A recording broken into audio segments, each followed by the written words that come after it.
여러분 안녕하십니까? 팡팡 터지는 바이블에 잘 오셨습니다. 16번째 시간이고요. 오늘은 마태복음 5장에 있는 팔복을 계속해서 같이 생각하도록 하겠습니다. 오늘은 팔복 네 번째 시간인데요. 의를 구하는 사람, 의에 대해서 생각을 해보도록 하겠습니다. 의에 줄이고 목마른 자가 복이 있다. 마태복음 5장 6절 말씀이죠. 그래서 두 가지 포인트를 가지고 생각을 좀 하려고 해요. 첫째는 뭐 단순히 줄이고 목마른 것이 아니라 그것이 복이 아니라 뭐 배고픈 게 왜 복이겠어요, 그죠? 여기서는 의를 그만큼 뜨겁게 구하는 사람이 복이 있다 이런 말씀으로 여러분들이 생각하면 좋을 것 같고요. 그래서 그렇게 애타게 구하는 것이 하나님의 의다. 그래서 이 하나님의 의라고 하는 의미를 좀 같이 생각해 보도록 그렇게 하겠습니다. 마태는 의를 구하는 사람들이라고 단순하게 표현하는 대신에요. 의에 줄이고 목마른 사람들이라고 그렇게 표현을 합니다. 의미가 있는 거죠. 막 줄이고 목마르다는 것은 강한 그런 표현이잖아요. 그러니까 왜 이렇게 이제 엄청난 그 강도로 표현을 하는지 생각을 해봐야 되는 거죠. 우스갯소리를 하나 하자면 뭐든지 혼자 다 해먹는 사람을 세 글자로 줄이면 뭐겠어요? 자취생이라 그럽니다. 뭐 이런 답을 생각하셨는지 모르겠는데 넌센스 퀴즈죠. 집에서 뭐 어머니나 아내가 해주는 밥 혹은 남편이 해주는 밥을 먹는 사람들은 그 자취생이 느끼는 배고픔을 잘 모릅니다. 혹은 뭐 정말 먹을 게 없어서 그런 사람의 그 고통을 잘 모르죠. 그러니까 오늘날 우리가 사실 우리는 먹을 건 많잖아요. 나간 마켓에 먹을 거 쌓여 있고 돈만 조금 있다고 하면 먹을 것을 사서 먹는 데는 지장이 없는 그런 세상에 삽니다. 그러니까 오늘날 우리가 마태가 사용한 줄이고 목마름이라는 단어를 사실 이해하기가 쉽지가 않아요. 그러니까 마태가 이제 이렇게 이야기한 이유를 좀 생각해 보자고요. 예수님 당시에 이제 팔레스틴에 거주하던 평범한 사람들, 제가 암하 아레츠라 그런다, 땅의 사람들이라 그런다 이런 말씀을 드렸고, 예수님 따라다니던 사람들도 대부분 이들이라는 말씀을 드렸습니다. 이 사람들은요 그냥 거의 굶주려 있었어요. 하루 이틀 뭐 이렇게 한두 끼 뭐 못 먹은 게 아니고 그냥 살아가는 날 동안을 거의 못 먹는 사람들이라고 봐야 되죠. 그러니까 아무리 일을 열심히 해도 아사를 간신히 면할 정도로 이 사람들이 살았다 이렇게 볼 수가 있어요.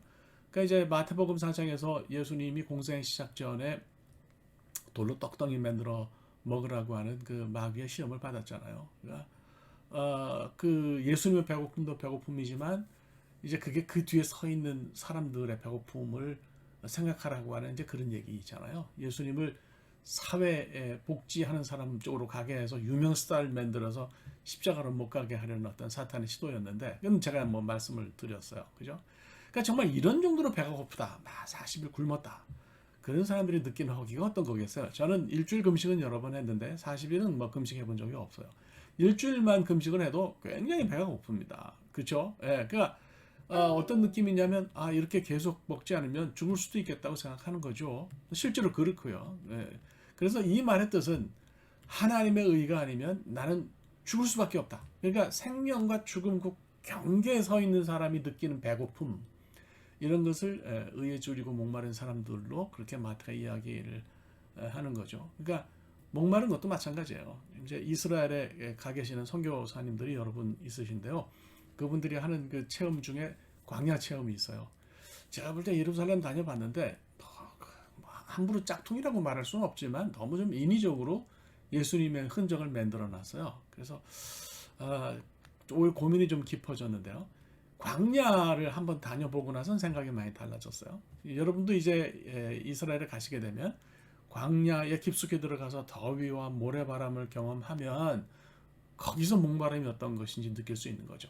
그때 진짜 그 물 한 모금이 정말 생수라고 하는 것을 느낄 때에 주님이 자기 자신을 생수라고 비유하신 것이 어떤 의미인지 깨닫는 거예요. 그러니까 여기서 말하는 목마름도 단순한 목마름, 뭐 하루 정도 물 안 마셔서 오는 그런 그 갈증이 아니고 마시지 않으면 죽을 수밖에 없는 그런 상태에서 말하는 목마름이에요. 하나님의 의를 지금 마시지 않으면 죽을 수밖에 없다는 고백으로 이것을 들어야 되는 거죠.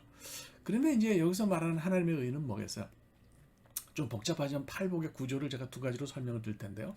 3절부터 6절까지 앞에 네 가지 복은 하나님의 의를 강조한 복이에요.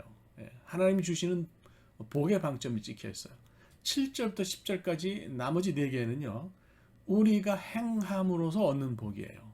그렇죠? 그래서 이 네 번째 의에 주이고 목마른 자가 받는 복은 하나님 주시는 복과 인간이 실천하는 복 사이의 경계선에 있다는 거죠. 그러니까 이게 무슨 얘기냐면 두 가지 성격을 다 가지고 있다, 이렇게 말씀을 드릴 수가 있는 거예요.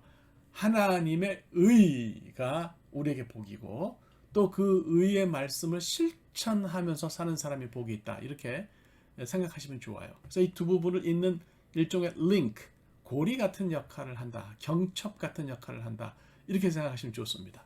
그럼 하나님 주시는 복은 뭐겠어요? 아이히 홀츠라고 하는 사람이 그런 얘기를 했어요. 의라고 하는 것은 하나님의 전유물이다. 쉽게 말하면 사람이 스스로의 노력으로 의롭게 될 수 있는 부분이 없어요. 그래서 이 땅에서 우리가 의인으로 못 살아요. 누가 감히 자기를 행동으로 의롭다고 말하겠어요. 그렇게 못 사는데도 우리가 의인이라고 불리는 이유는 하나님이 우리를 의롭게 하셨기 때문인 거죠.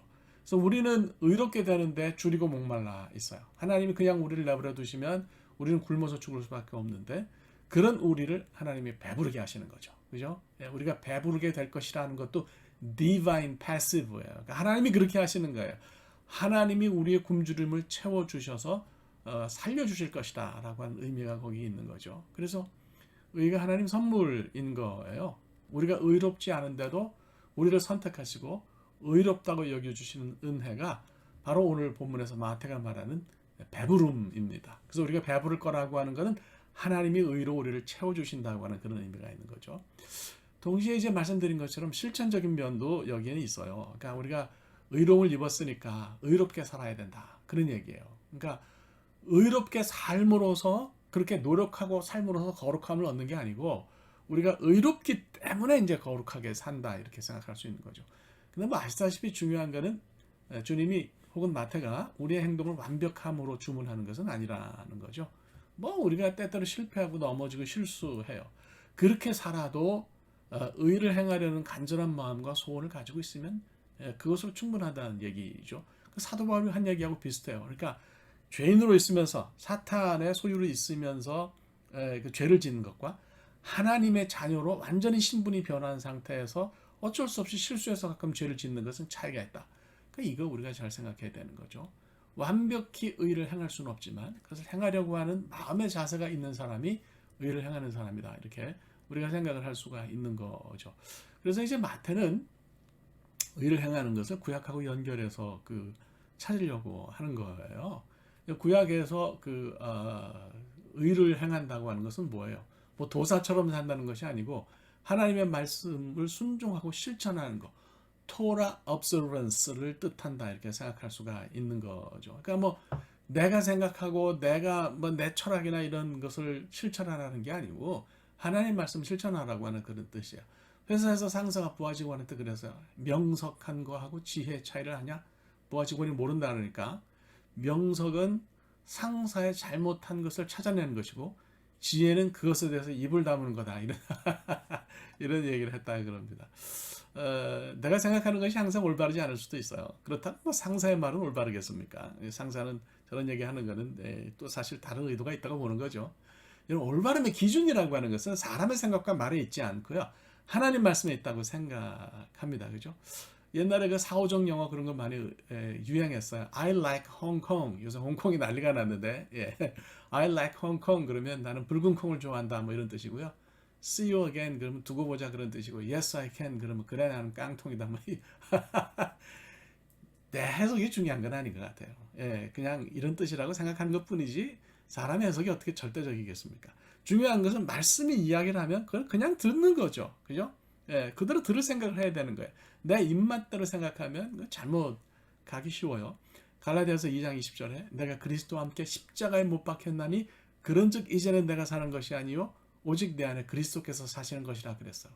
그래서 우리가 예수님을 믿는 것은 그분을 믿는 믿음 안에서 사는 거예요. 십자가에 못 박힌 사람은 자기 말이 없어요. 왜냐? 죽었기 때문이죠. 죽은 사람의 특징이 자기 생각이 없고 자기 말이 없는 거잖아요. 성경이 우리의 삶을 통해서 일하게 하고 말하게 하는 것이 맞다고 생각합니다. 오늘 저 두 가지예요. 뭐 의에 줄이고 목마른 사람 복이 있다고 한 얘기는, 첫째는 하나님이 배불리셔야 살 수 있다고 고백하는 사람이 복이 있다는 거죠. 그래서 그런 사람에게 하나님께서 의로 채워주신다, 이런 얘기예요. 그러니까 우리 마음속에 원하는 건 있어야 된다는 얘기죠. 채우는 건 우리가 못하지만 원함이 있으면 하나님 채우신다. 두 번째로 성경이 말하는 것을 실천해서 의로움을 그대로 행동하려고 애쓰는 사람이 복이 있다. 그런 얘기입니다.